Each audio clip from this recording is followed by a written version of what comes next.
Olá, pessoal. Dando continuidade à nossa disciplina de Fundamentos de Administração, hoje falaremos sobre a teoria da burocracia. Pois bem, antes de falar sobre a teoria em específico, vale destacar aí uma reflexão de Max Weber, onde ele diz que regra é, em primeiro lugar, gestão da vida cotidiana. Bom, o que nós entendemos sobre a teoria da burocracia?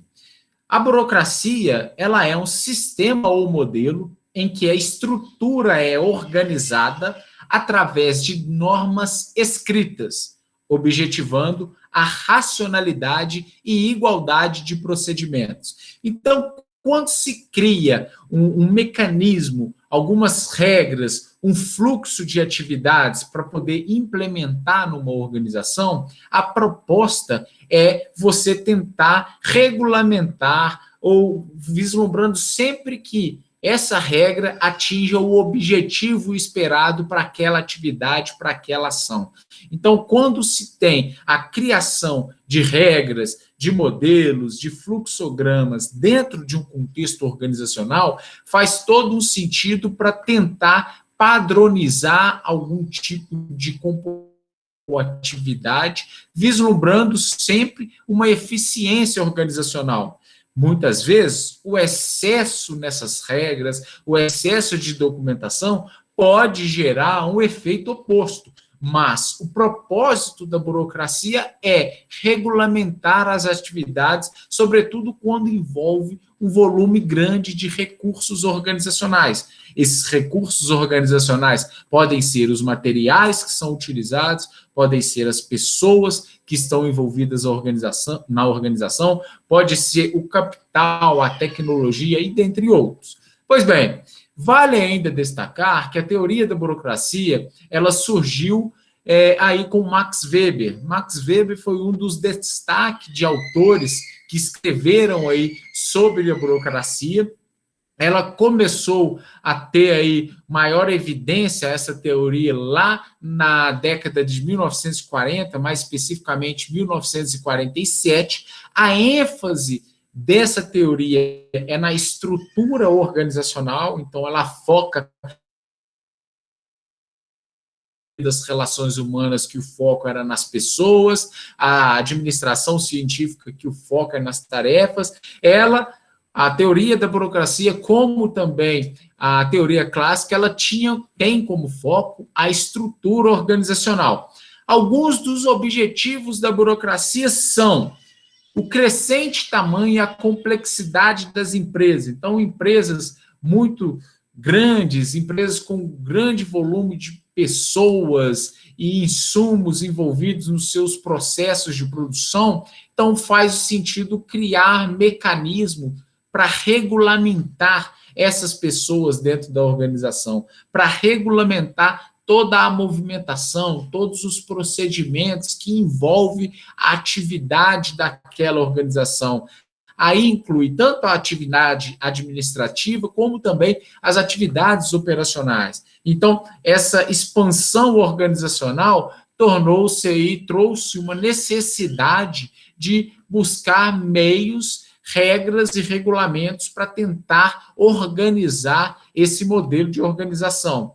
E ela também, a teoria da burocracia, é muito baseada na racionalidade. Então, se vai criar algum mecanismo, esse mecanismo ele tem que ter o seu propósito, ele tem que ser desenvolvido de forma racional, vislumbrando sempre a atividade ser bem executada, seguindo os parâmetros prévios estabelecidos pela gestão organizacional. E ainda, ela surgiu da ética protestante. Então, uma obra muito famosa de Weber, A Ética Protestante e o Espírito Capitalista, foi uma das obras referências para a teoria da burocracia. Foi uma obra que é utilizada, inclusive, nos tempos atuais. Sabemos que a dinâmica hoje de regras, instrumentos burocráticos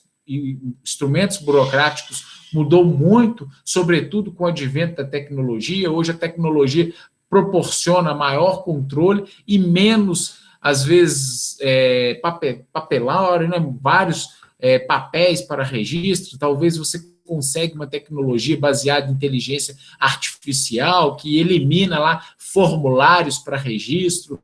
Existem várias possibilidades e adaptações que, no contexto atual, faz o sentido o uso da tecnologia para você implementar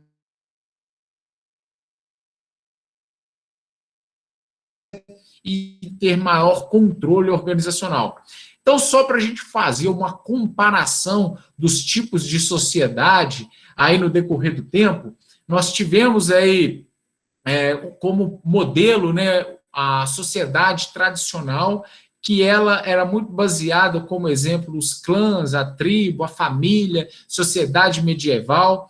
Ela tem um tipo de autoridade caracterizada como a tradicional. O que isso significa? É o poder, muitas vezes, herdado, né? Então, esse tipo de sociedade tradicional. E algumas características dela, que não é racional, o poder é herdado ou delegado, conforme foi citado, e ele é baseado no senhor. Esse é o tipo de sociedade tradicional. Qual que é a legitimação desse tipo de sociedade? O que legitima essa sociedade é a tradição, são os hábitos, o uso e os costumes que até então, no contexto histórico, eles foram sendo reafirmados e consolidados ao longo do tempo.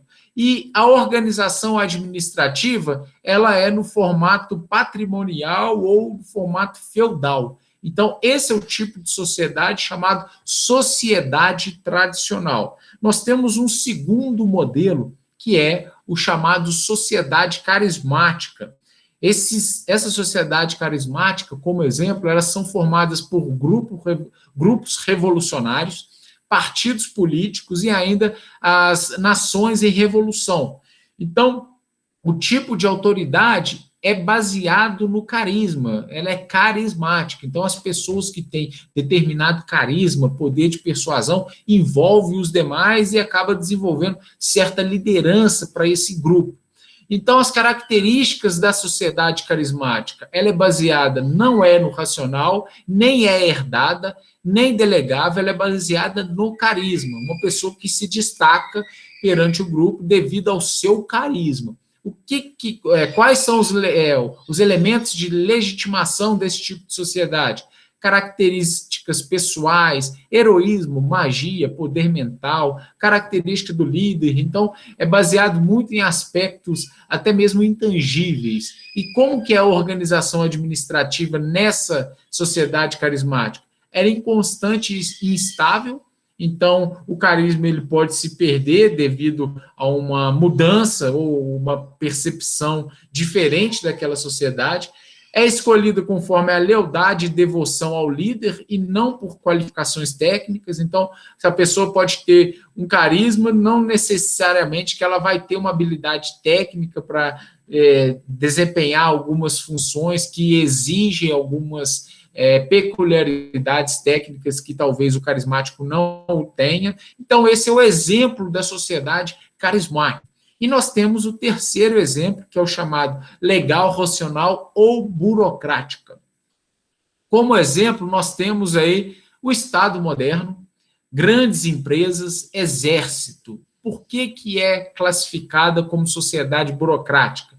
Porque o tipo de autoridade ele é legal, baseado na legislação que foi desenvolvida para esse tipo de organização, racional ou burocrático. Então, tem esses elementos que o tipo de autoridade ele é pré-definido, pré-estabelecido antecipadamente. Quais são as características para esse tipo de sociedade burocrática? Legal, racional, impessoal, formal e meritocrática. Então, vamos ter como exemplo o Exército. Para você chegar aí a general do Exército, tem uma série de critérios que você precisa cumprir. Então, não é basicamente, vamos supor, o presidente da República escolhe lá um soldado e fala, a partir de amanhã você vai ser general do Exército. Não, não tem esse tipo de opção, porque existem regras no Exército para chegar até o posto de general. Então, é muito bem definido, tem legislações para isso, é racional, impessoal, formalizada, né? e também meritocrática, consta com o mérito da pessoa para alcançar tal posto. Qual que é a legitimação para esse tipo de sociedade burocrática? Justiça da lei, promulgação e regulamentação de normas legais previamente definidas. Então, define-se primeiro a regra e depois abre o espaço para as pessoas poderem aí atender os pré-requisitos e chegar ao posto que a pessoa almeja.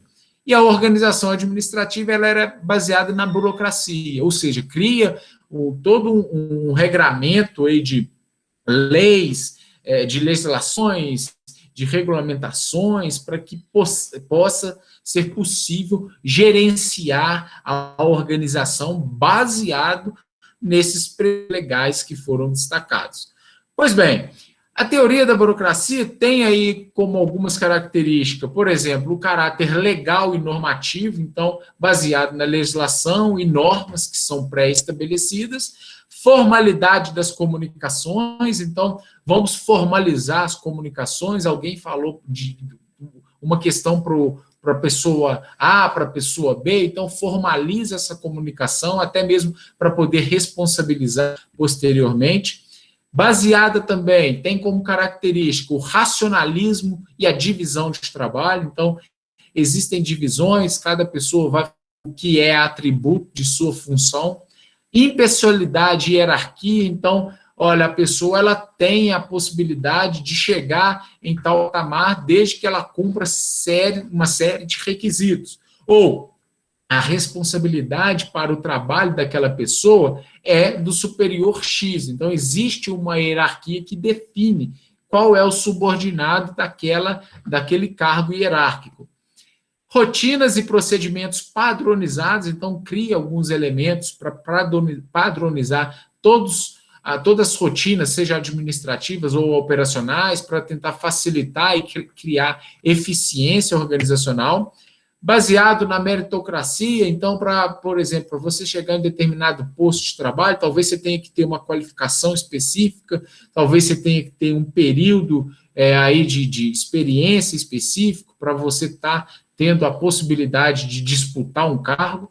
E ainda, a profissionalização, tornar aí, a partir dessas regras, a organização mais formalizada e profissional, então, seguindo os elementos que a organização julga que são elementos que devem ser praticados, baseado também na especialização da administração, então a administração tem que ter os seus critérios, tem que ter aí os elementos que fazem da administração gerar resultados eficazes e efetivos, e ainda a previsibilidade. A partir do momento que você tem regras, você tem parâmetros, você consegue prever o resultado das ações que são desenvolvidas. Então, dentre todas essas características que foram citadas, a legalidade, as normas, as divisões de trabalho, tem como consequência prevista a previsibilidade do comportamento humano.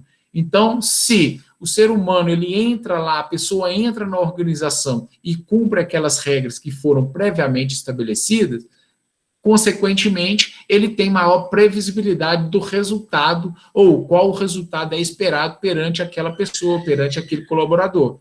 E isso gera também, como consequência, padronização do desempenho dos participantes. Então, os participantes que seguem a risco aquilo que foi determinado, existe um parâmetro, existe um padrão de desempenho. E o objetivo, baseado nessas características, o objetivo é eficiência, você consegue, além de regulamentar, melhorar os processos internos e tornar uma organização mais factível em termos de gerência, em termos de gestão. No entanto, vale destacar que, além das vantagens que a teoria da burocracia ela possa oferecer e ela possa proporcionar, existem também as chamadas desvantagens ou disfunções da teoria da burocracia. Então, primeira vantagem aí, a importância das normas e regulamentos, que prevê todas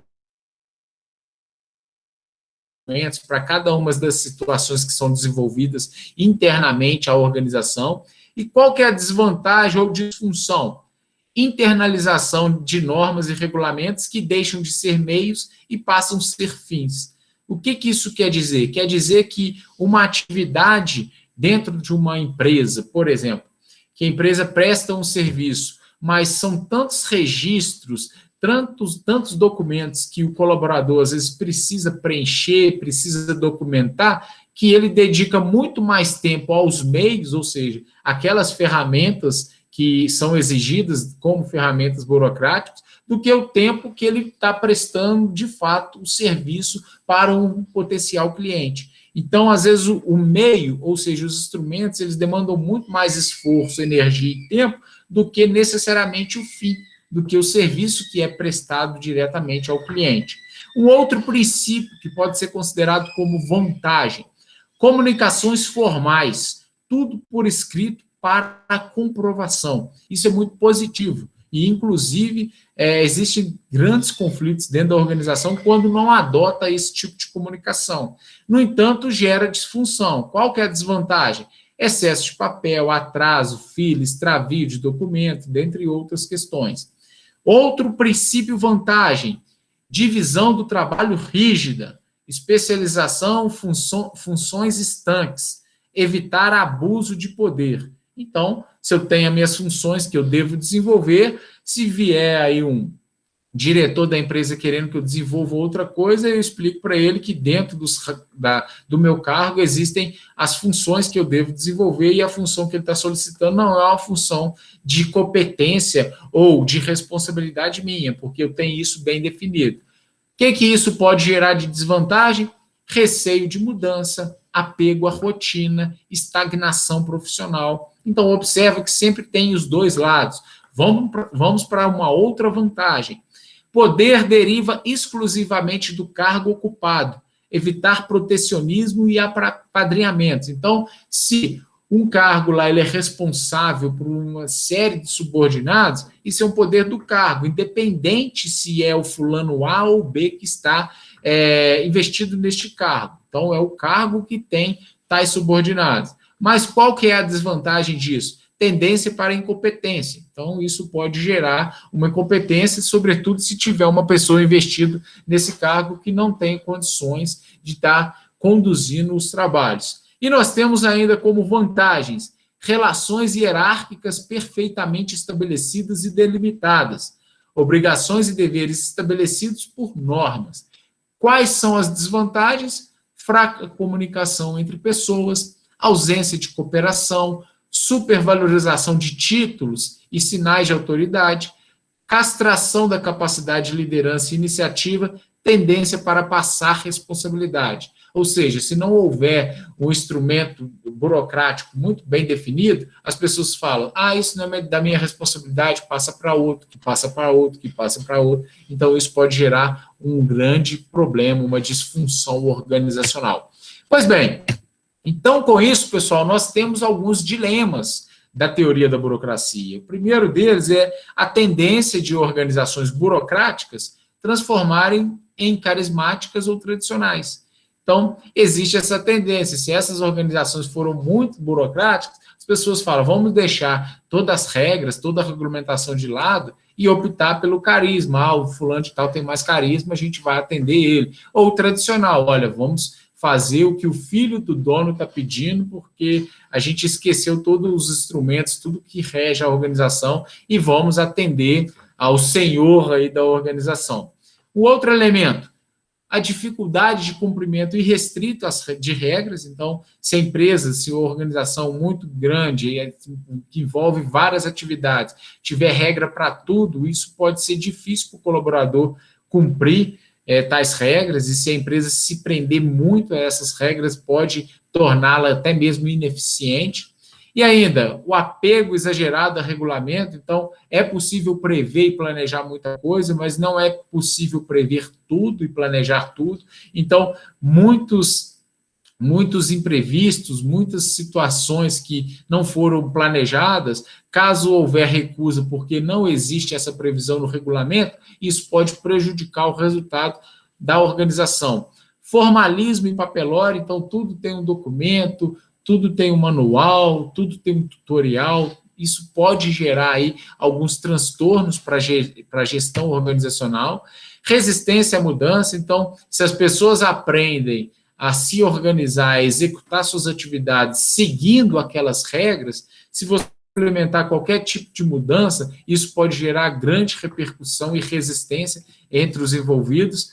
Impessoalidade e categorização, então, a categoria X faz tal trabalho, a categoria Y faz o outro trabalho, e isso pode gerar um conflito e até mesmo questionamentos em relação à eficiência organizacional e abusos de autoridade. Então, uma pessoa que talvez utilize dos instrumentos burocráticos até de má fé pode abusar da responsabilidade ou da atribuição do cargo para poder abusar aí dos seus subordinados em virtude da grande responsabilidade do cargo que ela ocupa possui. Então, pode gerar, inclusive, possibilidades de abuso.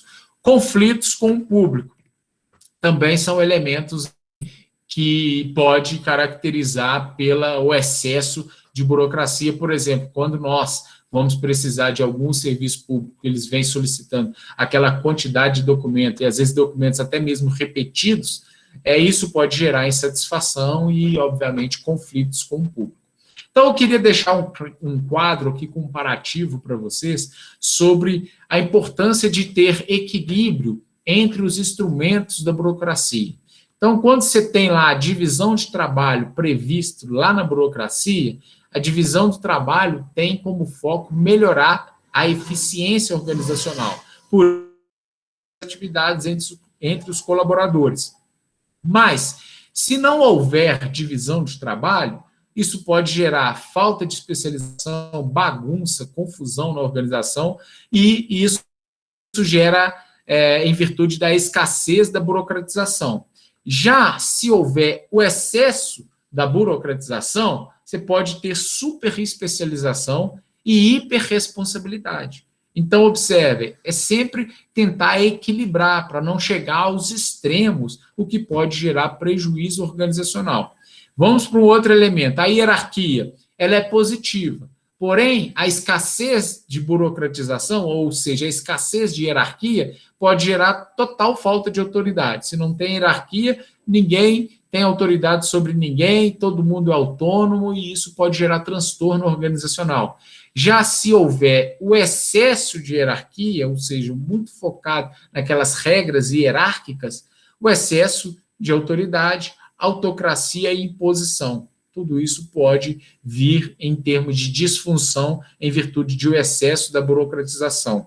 Sobre as regras e regulamentos, a escassez destes pode gerar liberdade excessiva dentro da organização, mas o excesso pode gerar ordem e disciplina, às vezes muito forte, o que também pode inviabilizar a eficiência organizacional. Formalização da comunicação, ela pode gerar aí a sua falta, né? Ela pode gerar ausência de documentos e informalidade, e o seu excesso de papelório, formalismo, dentre outros. E impessoalidade. Então, eu vou tratar com impessoalidade as pessoas dentro da organização, não diferenciando aí essas pessoas em virtude dos cargos que ocupam. Então, eu posso, com isso, a falta dessa impessoalidade, ênfase nas pessoas, então, eu vou conceder um benefício X para o fulano, vou conceder benefício Y para ciclano, porque não tem aí o aspecto de impessoalidade definido, ou seja, há uma escassez desse tipo de instrumento burocrático. Mas o excesso da impessoalidade traz ênfase somente nos cargos, o que pode também, obviamente, gerar muitos problemas. E, por último, nós temos aí a seleção e promoção do pessoal. Se eu não tenho nenhuma política que foque neste elemento, eu posso ter lá cargos via apadrinhamento. Então, eu não tenho processo seletivo, não tenho processo para promoção ou progressão na carreira. Tenho, sim, o apadrinhamento. Eu gosto do fulano, eu vou subir ele de cargo, ou vou dar oportunidade de progressão de carreira para esse fulano. Já o excesso da seleção, o excesso de burocracia no elemento seleção e promoção, isso pode gerar excesso de exigências. Então, vai ser um volume de exigências tamanho que muitas pessoas estarão inviabilizadas para até mesmo buscar subir, tentar algum tipo de progressão na carreira. Então, entenda que o equilíbrio ele traz eficiência, mas a falta da burocratização traz a desordem e o excesso traz rigidez. Então, com isso, eu deixo uma reflexão para vocês de Max Weber, a segunda do dia. Então, o homem não teria alcançado o possível se, repetidas vezes, não tivesse tentado o impossível. Pessoal, é isso. Um forte abraço a todos e até a próxima aula.